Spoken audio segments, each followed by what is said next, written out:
Mary was warned never to eat in her dreams. And when the food in her dream tasted too real, her body began to betray her.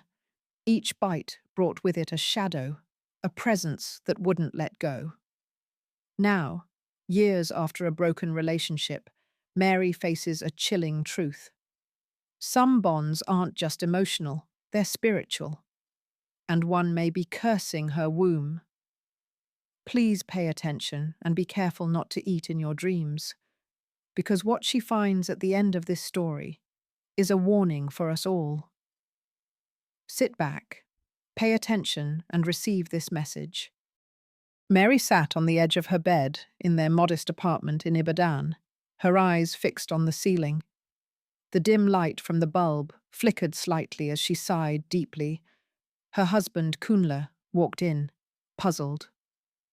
"Mary, what is it? You've been distant all evening." She turned to him, her eyes filled with worry. "It happened again, Kunle." "What happened?" he asked, his voice soft with concern. "The dream. I was eating again," she said, her voice barely above a whisper. Kunle furrowed his brow. "Ah, Mary, you need to stop worrying about these dreams. They're not real." "But they feel real," Mary insisted, her hands trembling. "Every time I eat in the dream, something goes wrong." Kunle sat beside her, holding her hand. "We've prayed about this. God is in control." Mary nodded, but looked unconvinced. The next morning, Mary's mother visited. A woman with a warm smile and sharp eyes. Mama Titi always seemed to know when something was amiss. "Mary, my dear, you look troubled," she said, as she set a pot of efferiro on the stove. "Ah, Mama, it's these dreams again," Mary confessed as they sat at the small kitchen table. Mama Titi shook her head. "You must be careful. Dreams are powerful. You advised your daughter well, not to eat in them. She should not either." "What do you mean, Mama?" Mary asked, a hint of fear in her voice. "A past may try to haunt you," Mama Titi warned cryptically. Later that day, Mary met with her close friend Shade at a local market, bustling with chatter and movement. "So, what's bothering you?" Shade asked as they browsed through the colourful fabrics. Mary hesitated, then admitted, "It's the dreams, Shade. I eat in them, and I think it's affecting me." Shade frowned. "Isn't this happening more often since, you know?" "Since what?" Mary urged. "The last time you saw—" "Don't say his name," Mary interrupted sharply, looking around nervously. As they walked home, Shade whispered, "Something must be off, Mary. Have you considered speaking to someone?" "You mean like Pastor Emeka?" Mary replied, glancing over her shoulder as if expecting to see someone. Shade nodded. "Yes, he helped my cousin when she had those spiritual attacks." "Maybe you're right," Mary said, squeezing a piece of fabric tightly, feeling its rough texture ground her scattered thoughts. That evening, Kunle found Mary deep in thought. "Mary, you've been quiet since you returned. Did something happen at the market?" he asked gently. "Shade thinks we should see Pastor Emeka about— You know," Mary confessed, biting her lip. Kunle was silent for a moment, then nodded. "If it gives you peace, we'll go." The next day, at Pastor Emeka's residence, Mary and Kunle sat on worn chairs, waiting anxiously as the pastor finished a phone call. When he finally turned to them, his look was serious. "Tell me, what is troubling you?" "It's the dreams, Pastor," Mary began, recounting the details with every emotion brimming in her voice. Pastor Emeka listened intently, then leaned forward. "Sometimes dreams hold messages, but your spirit must be strong, Mary." "But why now, Pastor?" Kunle asked, worry etched on his face. Pastor Emeka paused, choosing his words carefully. Often, spirits from the past latch onto us, sometimes because of unfinished business or broken bonds. Mary's heart skipped a beat. Could it be from someone I knew? Mary asked hesitantly. Pastor Emeka nodded slowly. Possibly. We will seek answers through prayer. On their way back home, Mary felt the weight of an unspoken fear. Kunle, do you think it's him? From before? Mary asked, her voice quivering. It doesn't matter who it is, Kunle said firmly. We'll find our answer, and we'll overcome this. Mary nodded, squeezing his hand as they walked home in determined silence. The following days, Mary dedicated herself to prayer. But one morning, a strange feeling crept over her. Kunle, I have a feeling something is about to change, she said, a note of urgency in her voice. What do you mean? He replied, concerned. Before she could answer, her phone rang. It was Shade. Her voice was rushed, almost breathless. Mary, you need to come to the church, now. At the church, Pastor Emeka looked unusually grave. I had a revelation last night, he said, fixing Mary with a piercing gaze. What did you see? Mary asked, her heart pounding. A spirit? One from your past, Pastor Emeka said slowly. It's trying to keep you from moving forward, from having the joy of future blessings. Mary gasped, her worst fears confirmed. But why? What does it want?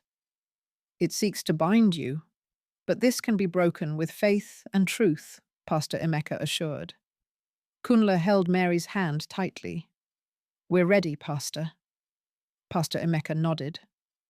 Then we must prepare. This requires more than just prayer.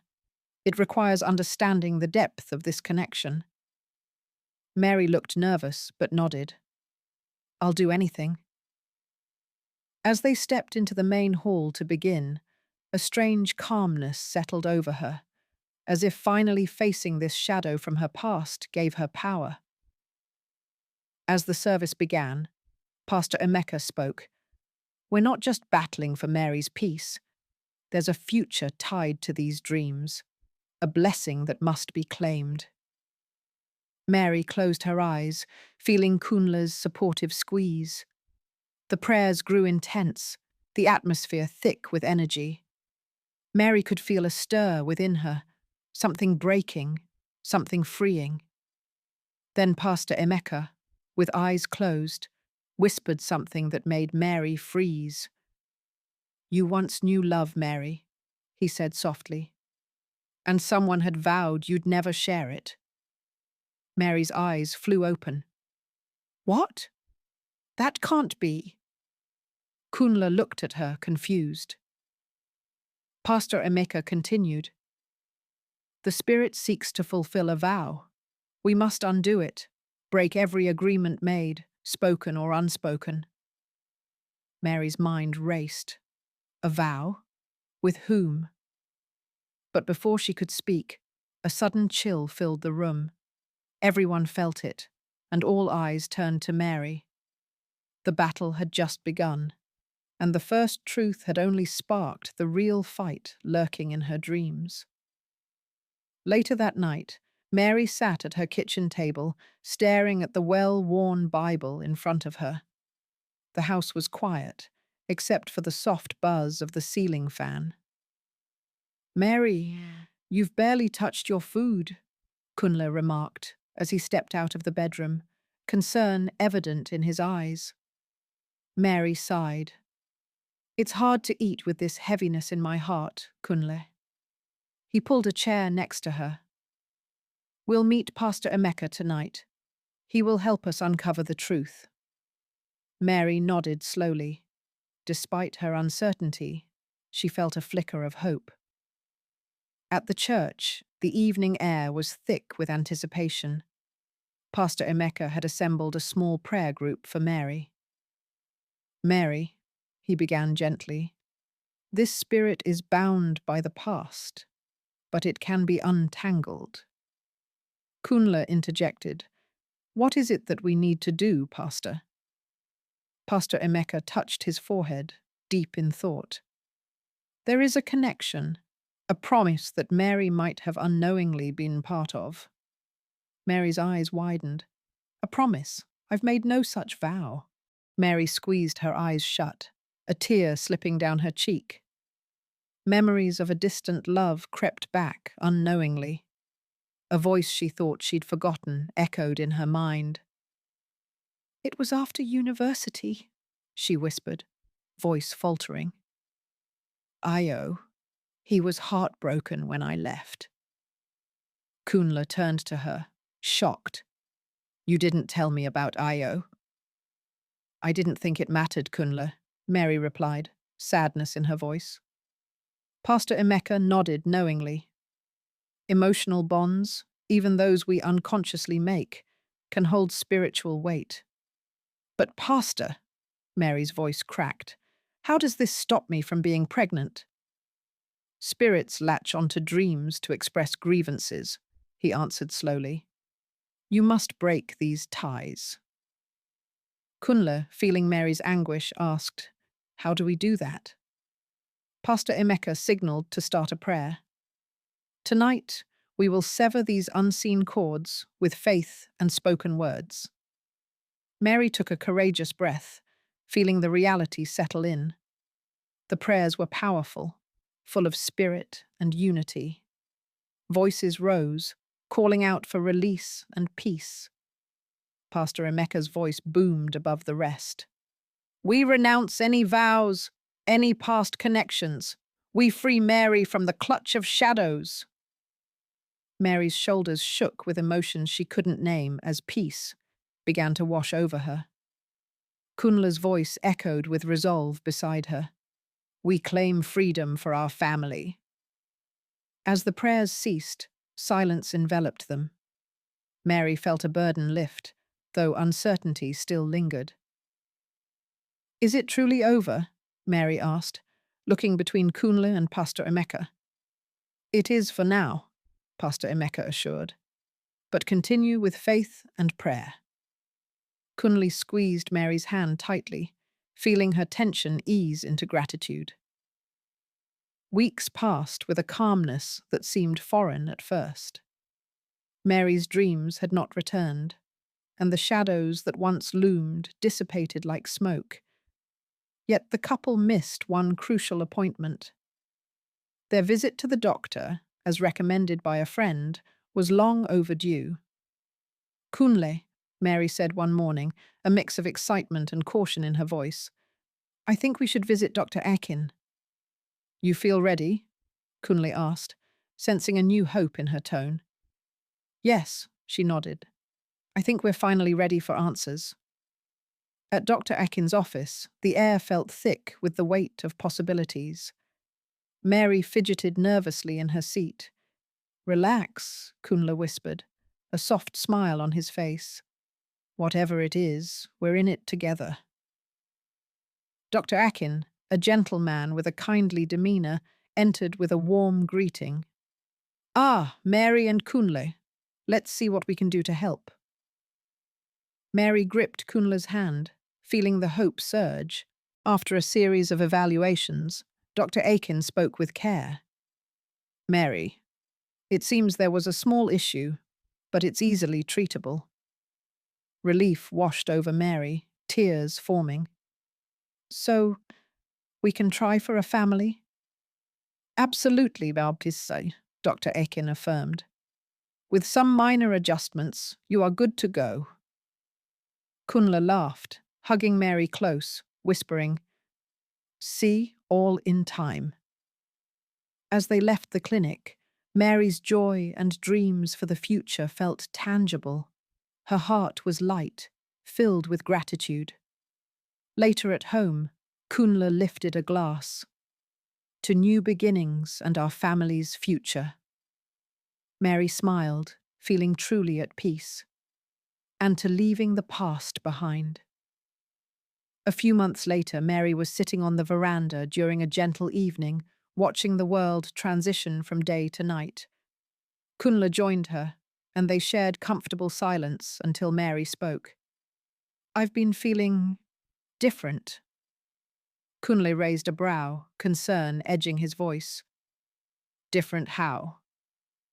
Mary held his hand over her belly and smiled, a glow from within. "Kunle, I think it's time we visit Dr. Akin again." Kunle's eyes widened with understanding and joy. "Are you saying—" Mary nodded, her heart full. "I think we're expecting." The news was a whisper of hope, joy swirling around Mary and Kunle like a warm embrace. But just as they celebrated, a shadow danced past Mary's memories, an echo from her past, whispering an unseen promise, unsettled. "Kunle," Mary's voice trembled. "I think we've not heard the last of our past." Kunle's smile faded, but his resolve remained. "Then we'll face it, together." As they held each other, the future felt as uncertain as it was bright, reminding them of how far they had come and how much still lay ahead. 7 months go by, and though the dreams had stopped and Mary was now expecting with a child in her stomach, there was an eerie feeling in the air that she could not explain. Just as she turned over to rest for the night that evening, she looks out of the window and sees Saad's figure peering through her window at her. A shock went through her veins. As she blinked, he disappeared. This was not over yet. I hope you all enjoyed this story. Though it has not reached its conclusion, I hope you see the lesson that is being portrayed. Be careful not to eat in your dreams, because you do not know who put the food in the plate. Your past can come back to haunt you, and if you're not careful, you will fall into the trap. Thank you again for watching this movie. And for part 2, smash that like button, and don't forget to subscribe and turn on your notification bell. Until next time.